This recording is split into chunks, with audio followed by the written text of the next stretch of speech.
Welcome to the Living the Dream podcast with Curveball. If you believe, you can achieve.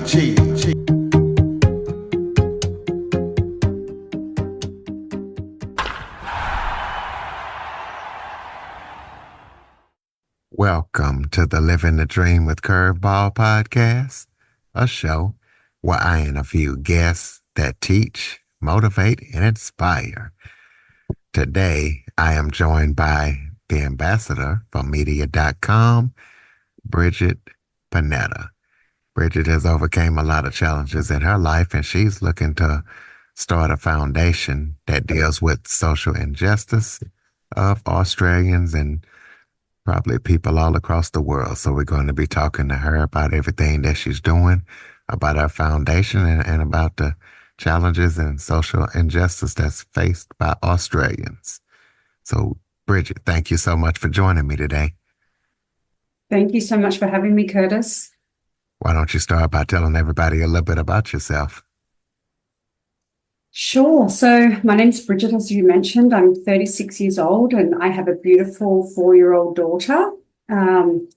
I've been through a bit of a journey over the past 5 years, as I'm sure a lot of people have due to COVID and things like that.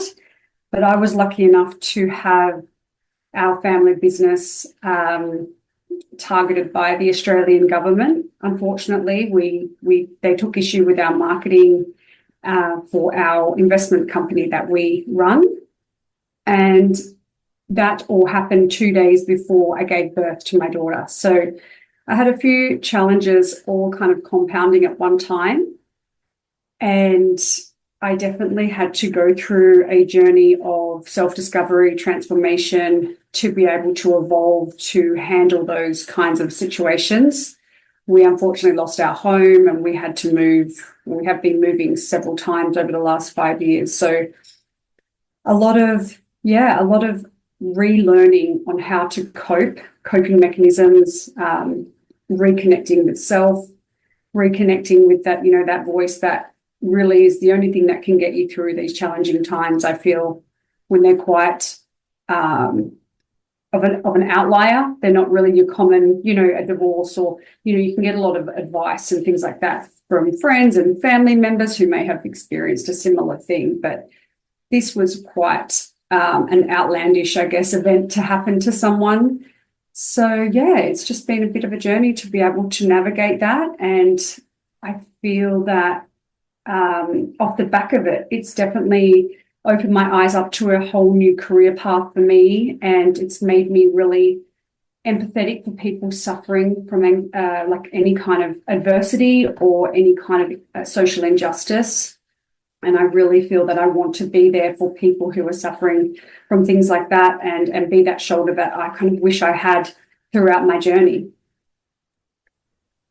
So you are also the ambassador for media.com. So tell us what that's all about and how did you get that and what is media.com? Sure. Media.com is a platform that my partner is building currently. And it is a platform that was, I guess, birthed during our whole journey of our struggles and our adversity. So we basically didn't have a voice throughout this whole 5 years. We had media writing about our business. We had other people writing about what was happening that had never spoken to us, or, there was just a lot of narratives that were just wrong, basically. So we thought, or we could see that there was a need for this because we would have really benefited from it. And it's basically a platform where you can create a profile. You can have all of your backstory, all of your history on there. You can also, the main thing for me, which I really love, is you can respond to adverse media. So if someone writes an article about you, you usually can't comment on it unless you email the journalist directly to let them know that it's wrong, and they rarely change it. You can actually copy that article into the platform. You can highlight the sections and you can actually label them as defamatory, incorrect, inaccurate, and it gets quite granular on how you can classify that statement. You can then provide evidence and supporting documentation to, I guess, support your reasoning. Yeah, so it's also going to be a completely verified platform. So no keyboard warriors, no comments, none of that. So quite uninterrupted and with zero interference. Just truth. We're trying to create a source of truth and kind of maintain a bit of accountability in the space, because I feel like it's getting a little bit messy, and we're just trying to clean out all of that inaccuracy and all of the noise and just get back to the solid truth from the source. Okay, well, talk about the foundation that you are preparing to start for social injustice for Australians, and kind of tell us about that and about some of the social injustice that that Australians face, because you say in your bio that there's like 600 Australians facing social injustice. Sure. So that would be the people that were involved in our business. So off the back of our business being, I guess, under threat in a way, a lot of people who were involved with us, they've now suffered off the back of an approach that could have been handled a lot better, could have been a lot more of a considered approach, and considered the people who were at risk. I've noticed in this journey that there's been, comments about, oh, we're protecting future people from being affected by this business, so we're going after that business to make sure it doesn't affect anyone in the future. However, the people already involved and at risk aren't being considered. So they're the kind of people that I'm trying to help and trying to just give a voice to. So whether that's through the media.com profile, we can interview them, allow them to share their story and their voice, or just the community that I'm currently building at the moment. I'm just trying to reach out to anyone who's mentioned in the press, mentioned and quite of a similar situation. I've already spoken to a few people who've had the same kind of approach happen to their business. So just giving them that voice, giving them that, I guess, sounding board that they need to be able to navigate this situation. And then once it kind of builds, I'd look to build maybe a podcast or something to be able to share their story or their voice. And that can be through the media.com profile as well. Well, talk about how crucial resilience and advocacy is when, you're dealing with challenges in social Sure. injustice. Yes, so resilience, I think, is the only thing that's allowed me to survive this experience. It's been quite an eye-opener. I definitely would say I was a little bit naive to everything before all of this. I just assumed, you get legal advice, you go to a tax accountant, you go to, you get corporate structuring done, and you've got everything ticked off. So for me, that should be compliant enough. However, I feel like in this day and age, everything's down to interpretation. And if people don't like your business, they can shut it down, especially people with high powers. They can come in. If you're interrupting an industry they don't like, they don't want interference in, they can do that. So I feel like you need to kind of have that resilience to be able to withstand something that you have different views to a majority. You've got a different view to the government, which is unfortunate. But I feel like if you are suffering from any kind of injustice, I feel like to protect your health and wellness so you can actually persevere and fight through that journey that you've been chosen to fight through, resilience and just having that inner trust and that inner wisdom to know what is next to do and not get too external and panic and go down that kind of route, because we could have easily done that and we could have not made the progress that we've made, and then gone on to look at media.com as kind of like a silver lining in all of this. We were able to find the opportunities and find the reasoning why this was happening, and I think the only way we were able to do that was just by not worrying about what anyone else is thinking, saying or doing, and just focusing on what we think is right. And because if you just stay in alignment with what you feel is the right thing to do, you can't lose. We'll talk about some of the statistics or the statistic. How much has the economy or how much has the global economy lost when it comes to productivity in regards to depression and anxiety? I'm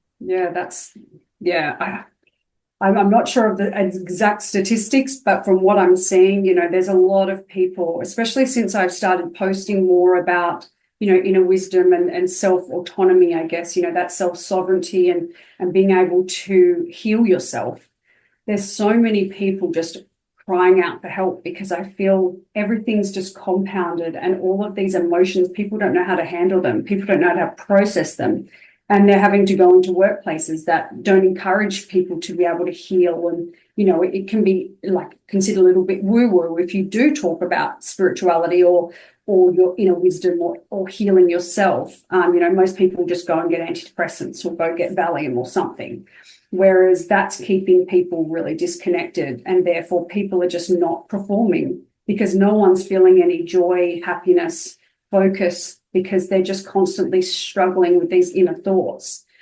That can be really detrimental to your health. And we're seeing a spike in a lot of chronic illness in Australia and overseas. And I feel like that's genuinely from suppressed emotions that aren't actually being processed.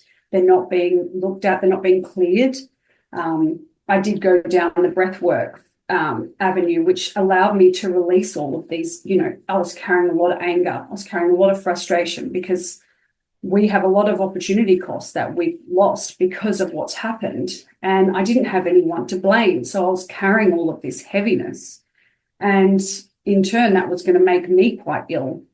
And it did for a while there, but I was able to find modalities and things that allowed me to clear them. So I think once people or the workplaces and things like that are a lot more open to looking after their staff, like that whole depression element will start to lift and people will start to enjoy their work and their jobs a lot more in the future.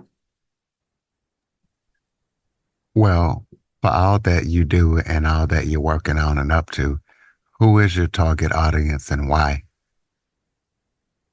So at the moment, I've just been looking, I've got a kind of two-tier approach. So I'm doing retreats with a girlfriend that we're doing in terms of the healing element. So looking at, you've gone through something, you're suffering with adversity. How do we fix that? How do we heal that? How do we understand that? Why is it there? So that's something that I've been doing. That's like looking at more of the retreat. You can have women and men, but, it is kind of, I am attracting a lot more women than men at the moment. Hopefully men start to flow in, when things get a bit more maybe mainstream at one point. And so that's how I'm looking to try heal and help with whatever I've learned from my journey. And then the people that I'm approaching in terms of the adversity side are just anyone that I can see is being talked about in the media from a standpoint of, this person's lost their license or their business has been deregistered or things like that, where I think maybe they could have had that same heavy-handed approach that we did. And unfortunately, a lot of people don't have that maybe stamina or the strength or energy to be able to fight a long fight the way we have. It's been 5 years, and we're still going. So it's not for the lighthearted. And I just feel like as a therapeutic measure as well, it's good for them to be able to just say their piece. So whatever's sitting in the media is not just, it's not going to ruin their reputation forever because they're going to be able to have their say. Well, besides being an ambassador and working on your foundation, tell us about any other upcoming projects that you're working on that listeners need to be aware of. Sure. So the main thing I'm working towards is the retreat that I'm holding in Bali in August 2025. I can send you the information on that to pop in the show notes if you'd like. That's my main thing. The other thing I predominantly focus my time into is my daughter, just to make sure she hasn't been affected too heavily by what we've gone through. She's only 4 and she's quite, she's got this guard up. She can always sense a bit of the heavy energy in our household. So I've really spent a lot of my life just dedicated to her to make sure that she isn't affected by what's happened.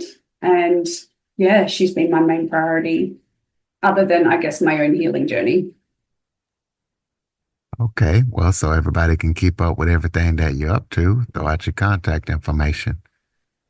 Sure. I'm on Instagram, Brigetet Panetta, and my media.com profile. So it's just media.com-Brigetet Panetta on there. And I'm on YouTube as well. I'm just starting to share a bit of our story so they can actually keep updated with the the actual full story on what's happened. I've been very hesitant to share that, but I've just started, posting a lot of that now, just because I feel like I'm ready for the world to know kind of what happened. So I will be posting kind of shorts about that on my YouTube as well. That's just Bridget Panetta on YouTube.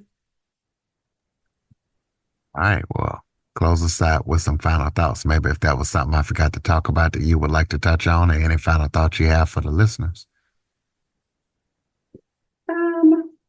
Final thoughts would just be, like, from a motherhood perspective, just do what feels right for you. Everyone's doing their best, and don't put too much pressure on yourself. And just in life, just try and find that presence, and just try and be, as true to yourself as you possibly can. That's all you can do. Absolutely, ladies and gentlemen. Check out Briget Panetta's media profile, media.com/Briget Panetta. Check her out on all of the socials. Follow everything that she's up to. Follow, rate, review, share this episode to as many people as possible.